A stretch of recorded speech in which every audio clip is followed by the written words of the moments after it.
విజయవాడ పుస్తక ప్రదర్శన ఇది 32వది. ఇప్పటిదాకా ప్రతిసారి కూడా దాదాపు 300 పైగా పుస్తకాల షాపులు, బుక్ స్టాల్స్ ఇక్కడికి వచ్చి వివిధ రకాలైనటువంటి అది పిల్లలకు ఉపయోగపడేటటువంటి అకాడమిక్ బుక్స్ కావచ్చు, నాన్ అకాడమిక్స్ బుక్స్ కావచ్చు, అయితే సాహిత్యం కావచ్చు, ఇంకా రకరకాలైనటువంటి పుస్తకాలన్నింటినీ కూడా ఇక్కడ ఈ పుస్తక ప్రదర్శనలో ఉంచడం, దానికి విజయవాడలో ఉండేటటువంటి పౌరులతో పాటుగా విద్యార్థులకి, అది కూడా విద్యార్థులు అని చెప్పానంటే కింద క్లాసులో నుంచి హైయర్ స్టడీస్లో ఉన్నటువంటి వాళ్ళందరికీ కూడా ఉపయోగపడేటటువంటి విధంగా తీర్చిదిద్దినటువంటి ఘనత ఈ బుక్ ఫెస్టివల్ సొసైటీ వాళ్ళది. ఈ బుక్ ఫెస్టివల్ సొసైటీలో ఇక్కడ ప్రదర్శించేటటువంటి పుస్తక ప్రదర్శన అంతా కూడా విద్యార్థులకి చాలా అద్భుతంగా ఉపయోగపడేటటువంటి విధంగా ఉంది అని చెప్పేసి చెప్పొచ్చు.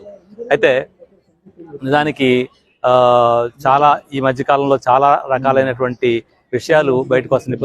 పుస్తకాల పఠనానికి సంబంధించినటువంటి అంశాలు చాలా వస్తూ ఉన్నాయన్నమాట.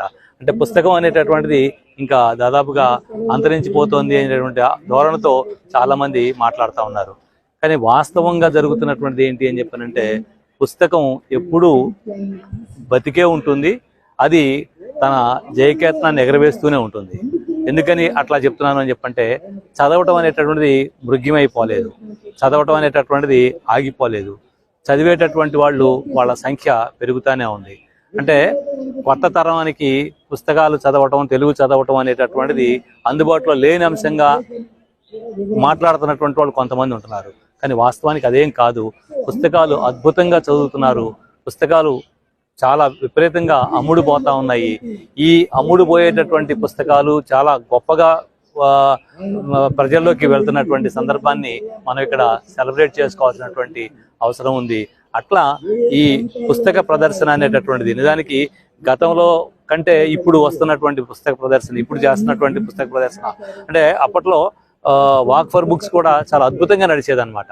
ఇప్పుడు కూడా అదే స్థాయిలో నడుస్తూ ఉంది. అంటే అప్పటికి ఇప్పటికీ కూడా 32 సంవత్సరాల తర్వాత కూడా పుస్తకానికి చాలా ఉన్నతమైనటువంటి కీర్తిని అందింపజేస్తూ ఈ పుస్తక ప్రదర్శన కొనసాగుతూ ఉంది. దీని నిర్వాహకులందరికీ కూడా నా హృదయపూర్వకమైనటువంటి ధన్యవాదాలు తెలియజేస్తా ఉన్నాను.